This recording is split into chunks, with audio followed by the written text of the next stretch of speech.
Barazani, ce qu'on veut montrer depuis chez nous. Barazani, ce qu'on veut montrer depuis chez nous.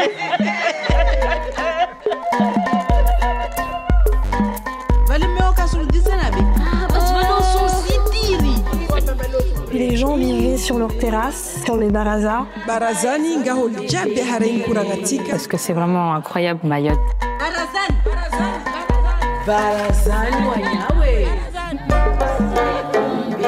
Barazan, c'est l'endroit où on se voit, on se côtoie.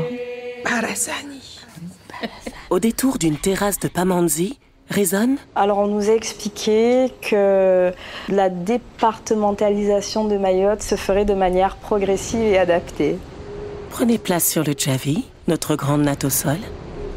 Prêtez l'oreille. Barazani, 1001 histoires entendues sur les terrasses de Mayotte. On a juste besoin de l'eau. On a des bébés, on a des enfants en bas âge. On a besoin de l'eau pour mettre dans nos toilettes. Qu'on nous donne de l'eau, c'est tout ce qu'on a besoin pour l'instant. Est-ce que vous êtes content d'être en France? Parce que si c'était pas la France, pour vous dire, vous seriez 10 000 fois plus dans la mer. Il n'y a pas un endroit de l'océan Indien où on aide autant les gens. C'est la réalité. Mes parents sont d'origine de Mayotte, mais par contre, je suis née à Marseille. J'ai grandi à Marseille, j'ai toujours vécu à Marseille. Et donc, Mayotte, je connaissais au départ, c'était les vacances. On venait régulièrement à Mayotte pour des vacances. Et c'est vrai que c'était tellement agréable, tellement joli de venir en vacances à Mayotte. Et puis, tout était très simple. Les choses étaient naturelles et c'était vraiment avec un paysage époustouflant. Donc, c'était vraiment une très, très belle carte postale. Donc, quand j'ai terminé mes études, j'avais décidé, dans un premier temps, de faire un stage de 6 mois. Donc, c'était un petit peu avant la fin des études, pour voir est-ce que vivre à Mayotte 6 mois, c'était possible. Puisque quand c'est pour des vacances, c'est vrai que c'est toujours chouette. Mais est-ce que quand c'est plus long, est-ce que ça me plairait toujours autant ? Et donc, c'était 6 mois de pur bonheur. Et du coup, je suis venue, à la fin de mes études, m'installer à Mayotte pour commencer à travailler. 2008, c'était pas encore un département français. On a interrogé les Mahorais parce qu'il allait y avoir un référendum pour leur demander si oui ou non ils souhaitaient que Mayotte soit un département français.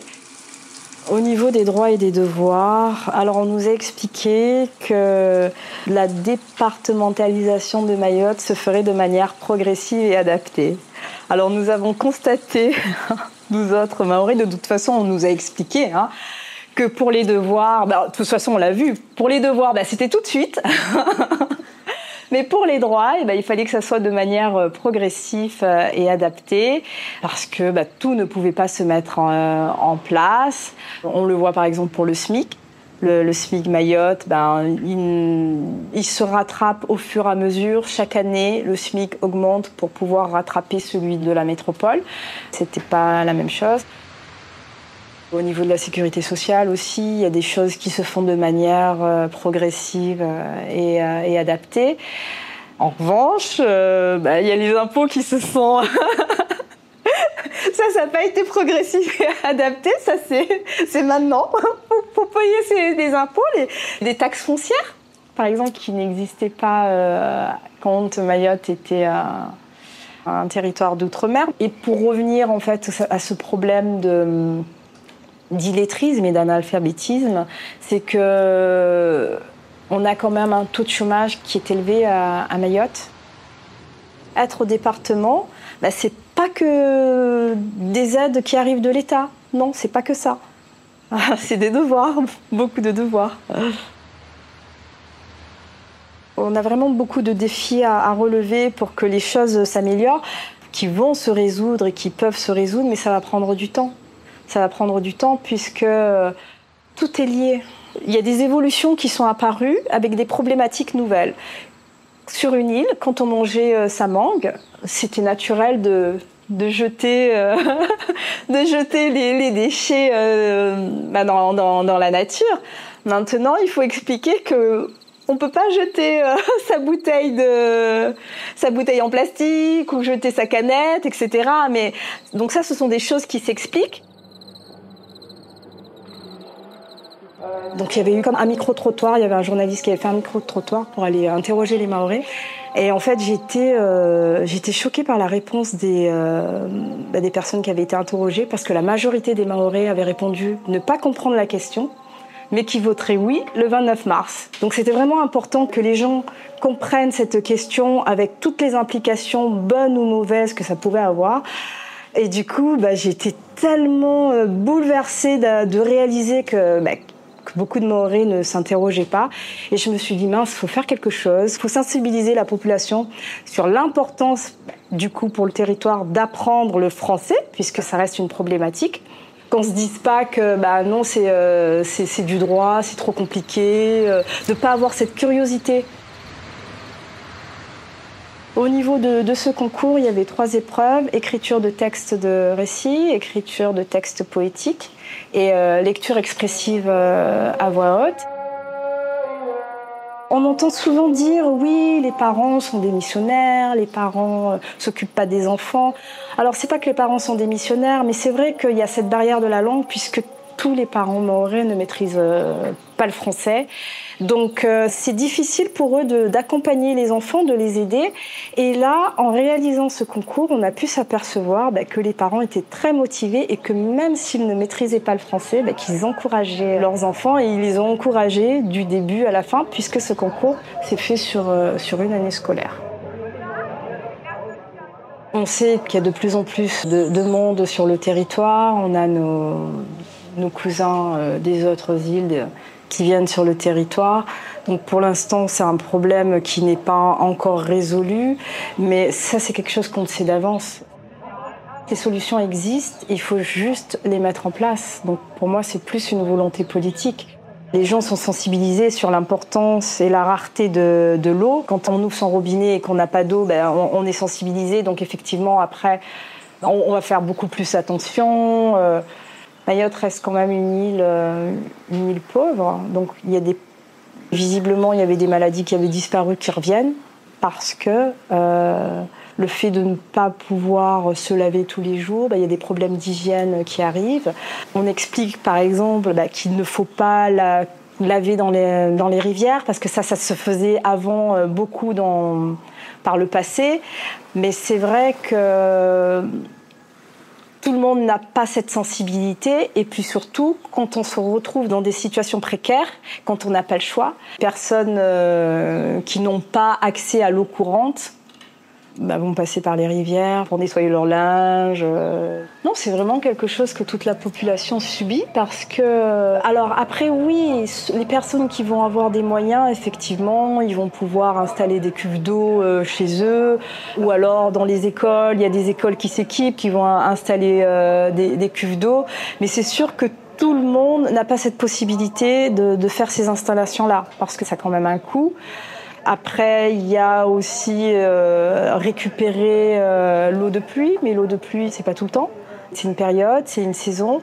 Et on a des saisons où, malheureusement, il pleut un petit peu moins que l'année précédente. On s'adapte, mais je pense qu'on ne devrait pas, quand on est un territoire français, un territoire d'outre-mer, je ne pense pas qu'on devrait s'adapter à ces situations. Je ne pense pas qu'on devrait s'y habituer, parce que c'est pas normal de ne pas avoir de l'eau courante. Surtout qu'on est une île. On est entouré d'eau, il y a de l'eau tout autour de nous, il y a de l'eau sous nos pieds. C'est pour ça que je dis que c'est vraiment... là, il faut qu'il y ait une volonté politique très forte pour que les choses changent. Et on peut, si on le souhaite, construire des usines de dessalement très rapidement. Encore une fois, les solutions existent. Les usines de dessalement, ça ne vient pas d'être créé. Ça existe depuis très longtemps. Effectivement, on vit au rythme des coupures d'eau. Donc, quand le calendrier change, en fait, il faut se tenir à jour du calendrier, du planning des coupures d'eau, parce que si il y a des changements, on peut louper en fait une coupure qui va être anticipée et se retrouver avec plus une goutte d'eau, ne serait-ce que pour tirer la chasse quand on est plusieurs avec des enfants, parce qu'il faut prévoir de l'eau pour tirer la chasse. Il faut prévoir de l'eau pour pouvoir se doucher, il faut prévoir de l'eau pour pouvoir cuisiner, pour pouvoir se laver. Moi, il m'arrive des fois d'oublier de faire le plein d'eau la veille. Le matin, je me lève, j'ai des rendez-vous. Et là, bam, je me souviens qu'il y a coupure d'eau, j'annule tout, je trouve des excuses. Je dis, je suis désolée, contre-temps, je vais pas dire que l'idée c'est de remplir ces cuves, mais il m'est arrivé plusieurs fois d'annuler des rendez-vous, d'annuler tout plein de choses. Au niveau de l'hygiène, on ne peut pas conserver l'eau plus de 48 heures. Et en même temps, il ne faut pas gaspiller l'eau. Donc si on a fait un trop-plein, comment recycler cette eau pour qu'elle ne soit pas gaspillée? Donc là, c'est l'occasion d'arroser les plantes, c'est l'occasion de laver des choses à la main, etc. On entend tellement de choses à l'extérieur concernant Mayotte. Parce que c'est vrai qu'il se passe des choses qui sont vraiment pas agréables. Et puis cette délinquance, alors on parle de sentiment d'insécurité. Non, ce n'est pas un sentiment d'insécurité. Il y a vraiment de l'insécurité. Et ça, je l'ai vu, ça fait partie des choses qui ont malheureusement évolué sur Mayotte et pas de manière positive. Avant, à Mayotte, toutes les maisons étaient ouvertes. On n'avait pas de barreaux, comme on peut en avoir aujourd'hui. Et puis les gens vivaient sur leurs terrasses, sur les barazas, parce que comme c'était pas non plus un territoire très développé, et donc sur le baraza, c'était l'occasion de prendre un peu l'air et puis de discuter avec ses voisins, avec l'entourage, la famille. Donc comment dire, c'était très convivial. Et puis on était en paix sur l'île. Et puis ça, malheureusement, ça a changé. Et maintenant, malheureusement, on vit derrière les barreaux. Si on me disait qu'il fallait que je retourne à Marseille, je dirais non, je laisse les autres. Je laisse les autres y retourner. Parce que malgré les problèmes que Mayotte rencontre, Mayotte reste quand même une très très belle île. C'est très joli. On a un beau lagon, si ce n'est un des plus beaux lagons du monde. La population reste quand même chaleureuse.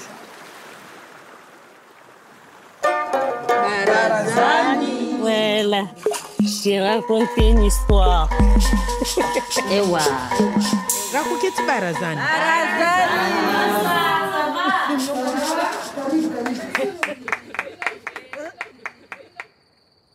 Barazani, des podcasts à l'écoute des histoires et résonances des terrasses de Mayotte, produit par Bérénice Mediacorp, avec la participation de France Télévisions Outre-mer la première et Mayotte la première, sur une idée de Marie Saouyat, écriture et réalisation Séverine Nativel, prise de son, montage son et création musicale It's My Butterfly, mixage Laurent Mollard, direction éditoriale pour Outre-mer la première Fabrice Auchard, délégué numérique Mayotte la première Marie Saouyat, avec la voix de Ludmila Dabo.